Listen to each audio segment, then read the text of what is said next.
What's up, guys? Wanted to come at you today with a little bit of an insight as to how I break down my draw as well as how I practice it in dry fire. And I hope it's helpful for you. So first of all, I think the question we have to ask ourselves is, what are we trying to accomplish with a good draw stroke, right? And for me, there's two main objectives. The first objective is to get the gun from point A to point B as quickly and efficiently as possible. The second objective is to build a firing grip that allows me to take as many follow-up shots as necessary, as quickly as I possibly can, while maintaining an acceptable level of accuracy, right? And I understand that that the second objective is pretty nuanced, very nuanced, and it's very situationally dependent. However, we're going to kind of jump into those concerns here in a minute. So let's talk about the first objective: getting the gun from point A to point B as quickly and efficiently as possible. There's kind of two key words there, right? Quickly and efficiently. And so essentially what we have is we have a speed component and we have an efficiency component. Speed, increase in speed, is accomplished with a faster reaction time, right? So reacting to stimulus sooner, as well as increased hand speed, right? So faster reaction time, increased hand speed. The efficiency portion is accomplished by eliminating wasted movement, as well as taking advantage of angles, right? So what do I mean by angles? So when we draw the gun, right, we're trying to get the gun from here to here, and point B here being gun presented on target, my eyes looking through the optic, the red dot centered on the target, right? So if the goal is to get to here from here, we can take advantage of the shortest distance between 2 points, which is a straight line. So as soon as the gun clears the holster, right, I want to be bringing this gun up in a straight line. I call this riding the escalator. So as soon as the gun is out of the holster, we're orienting the gun towards the target. My hand is meeting the gun, and the gun is kind of flattening out, right? We're dropping the elbow. As we present the gun, it stays flat and simply comes up to meet my eye line. And we'll see our red dot drop from 12 o'clock. If you're shooting irons, you'll see your front sight drop into the rear notch of the rear sight. So efficiency, right? Taking advantage of that angle, taking advantage of the knowledge that the shortest distance between 2 points is a straight line. And so if we can move the gun the shortest distance, then we're going to be able to apply hand speed and a fast reaction time to have a very excellent draw stroke. So again, when the gun comes out of the holster, I'm immediately dropping my elbow, orienting the gun towards the target, right? And then we're lifting that up and forward as we present the gun to the target, riding the escalator, see the dot drop from 12 o'clock, and we're presented on targets successfully. So that's the efficiency portion. Now, how do we get that fast, right? So this is a very efficient draw stroke, right? That can be a very efficient draw stroke, no wasted movement, taking advantage of the angles and riding that escalator. However, that's really, really slow. So I want to add hand speed, and I want to add a quicker reaction time.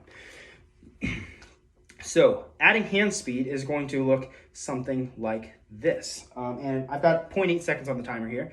So 0.8 seconds on the timer, efficient draw stroke with hand speed. This is what we're looking at. Okay, again.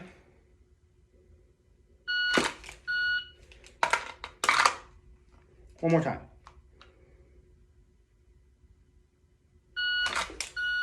Okay, so we're adding hand speed, right? We're being quick about it, and we're taking advantage of those angles and making sure that we're coming from point A to point B in a straight line as much as possible.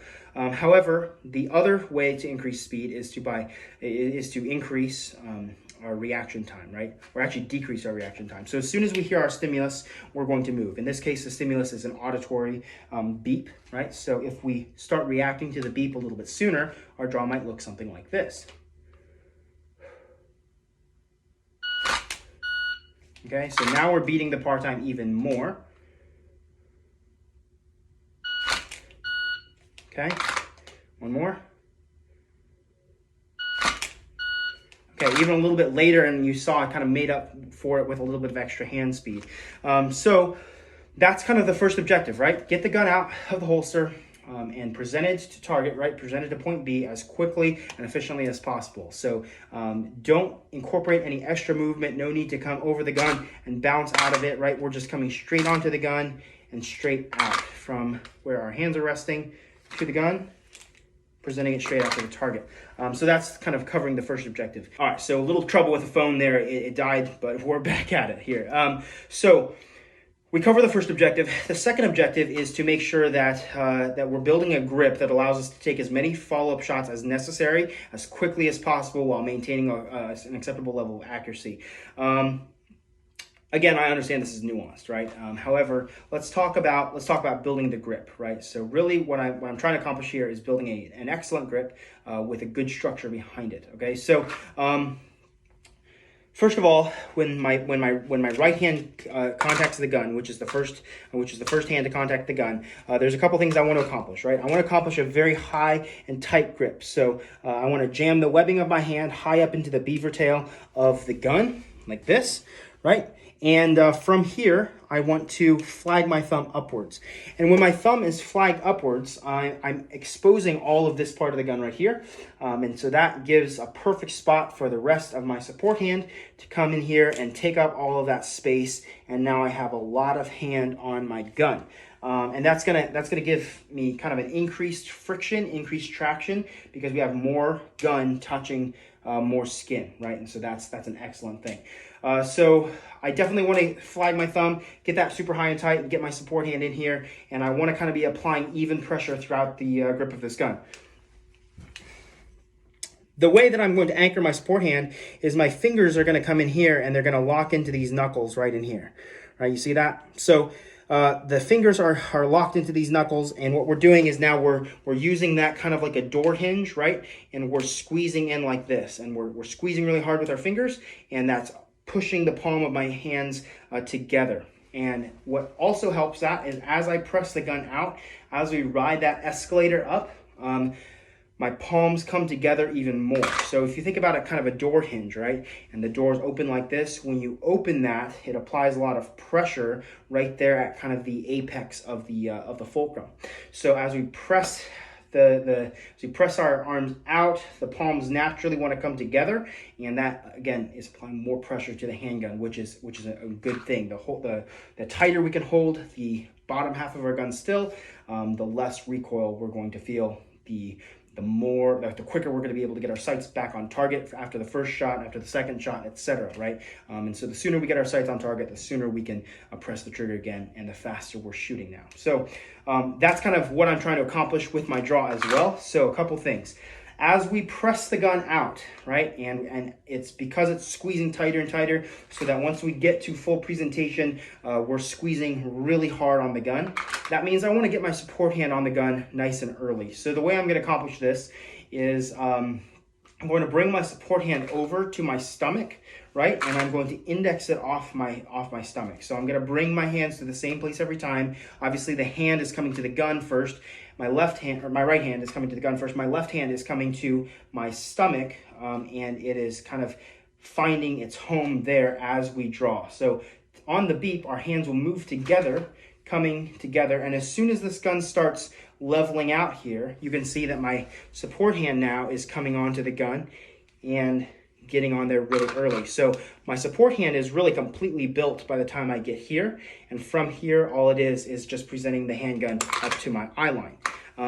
So very important to me that I get my support hand on the gun as early as possible, so that as we present that handgun, the grip is already set, and that way once I get out here, there's no need to adjust or milk the grip. Okay, so those are the two main objectives that I'm trying to accomplish. Now let's talk about how we get the hand onto the gun. So there's a couple different ways. We kind of already talked about how you can waste a lot of movement and a lot of time by coming up over the gun and jamming down onto the gun. With a passive retention holster, like a competition, just a regular Kydex holster, there's no need to defeat any ALS or push down any hood. So I don't see a need to kind of come over the top and jam onto the holster. I think a lot of guys do that maybe from their time in military or law enforcement, but again, I don't think it's necessary. So with a regular Kydex holster, like the one I'm wearing now, all I'm going to do is I'm going to bring my hands. Again, we're going to use that angle principle and that straight line principle. Bring my hands from point A to point B as quickly and efficiently as possible, which means if my hands are at rest right here, then all I want to do is I want to kind of come in to the gun, right? And as soon as my hand contacts the gun, I'm squeezing with these 3 fingers, seating that gun up into my hand, and now we've got that initial good master grip with our right hand, with our strong hand. So wherever our hands start from, and that's kind of up to you, I still want my hand to travel in a straight line from wherever it is to where it needs to be on the gun, right? As much as possible, right? So you can see I'm kind of coming in with a kind of a snatch motion from an angle. Okay, so there's that. Now, combining this all together, right, what does it look like? So what we'll do is we'll put 0.8 seconds on the timer here, and we'll just get some draws in. So what we're going to do is we're focusing on getting the hand over to the gun, right, with a nice efficient motion, no wasted movement in there. We're going to focus on building the grip as soon as we can, and then presenting that out, riding that escalator up to our eye line. And what we want to do is, the end goal is to see our dot in the A zone of the target. And I'm not even going to press the trigger, just going to point the gun. And we'll try to accomplish this as quickly and efficiently as possible while building a good grip. So here we go. Let's give this a shot here.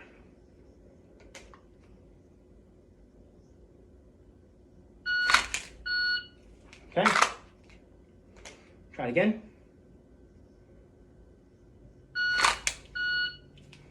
Okay.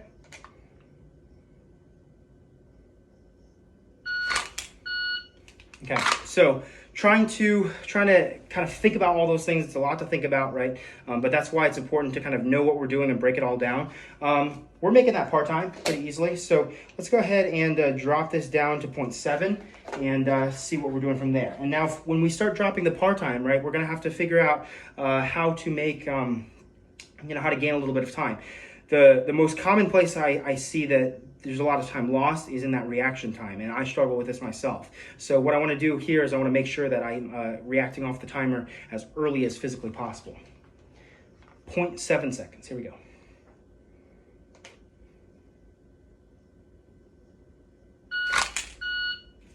Okay.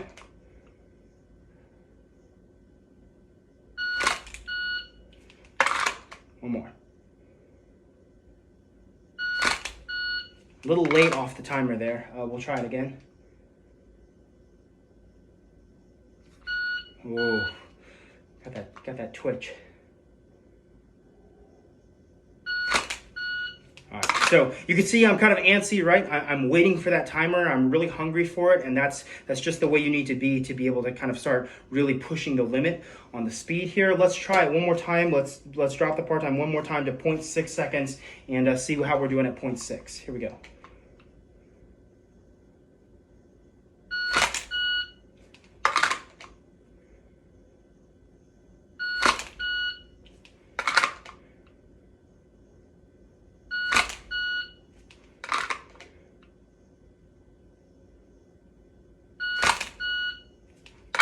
Cool. All right, that's all I got, guys. That's kind of how I break it down, how I practice it. I will kind of go back and forth between racing the timer to just see my dot in the A zone, and then sometimes I'll also press the trigger once the dot is there.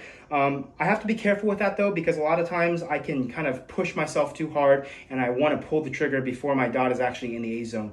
So a lot of times I'll just practice without pulling the trigger so that I can just practice racing the gun to the target as quickly as possible. And that applies really well to whatever target we're shooting, right? So that goes beyond shooting those 5 and 7 yard open targets. That applies to the 35 yard targets as well. If we're getting our gun from point A to point B as quickly as possible and building a good firing grip as we go, even if I have to take a little bit of extra time at the end to refine my sight picture and make sure my dot settles into the target, I still wasted no time in getting the gun there. So now I have the extra kind of buffer of a little bit of time to figure that more refined sight picture out. So anyways, guys, that's how I do it. I hope it helps you, and I will see you guys in the next one.